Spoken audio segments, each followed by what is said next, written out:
Ang lulutuin natin ngayon ay nilagang baka. Simulan na natin.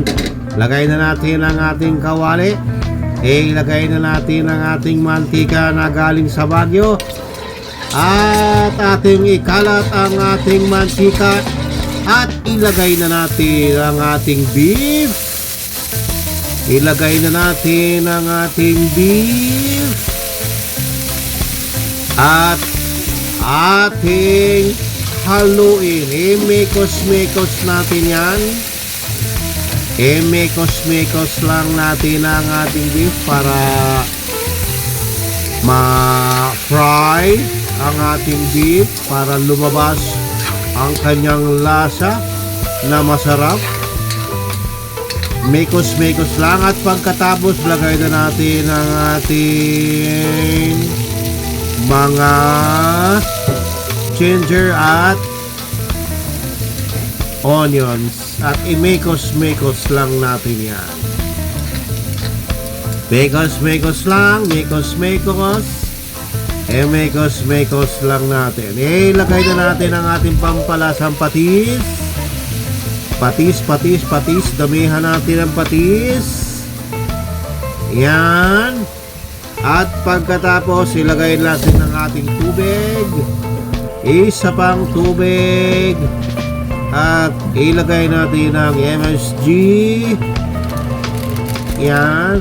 At lagyan natin ng powder na paminta. At ating imekos-mekos. Mekos-mekos lang natin. At pagkatapos ay ating takpan. Pakuluan ng 1 oras at hanggang sa malambot. Pag lumambot na, ilagay na natin ang ating dahon ng sibuyas. Yan.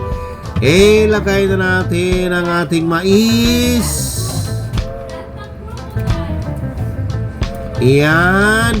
At ating takpan. Yun. At makaraan ng ilang araw, buksan natin. Yun. Malambot na ang ating mais. Ilagay na natin ngayon ang ating gulay. Ang ating napaka-cabbage. Pechay Baguio. At mekos-mekos lang natin yan. Mekos-mekos lang. Mekos-mekos lang at ating takpan. Makaraan ng ilang araw, buksan natin. Ayan na, luto na. Pwede na nating hanguin ang ating nilagang baka. Ayan na. Sobrang sarap ng sabaw niya, oy. Nako, lagyan natin ng mais at gulay. Gulay pa. At lagyan natin ng gulay at laman. At laman pa. Iyon. Lagyan natin ng maraming sabaw para masarap ang ating kain. Sabaw pa. Ayan sarap ng sabaw na yan. Ayan na ang ating finished product. Kainan na.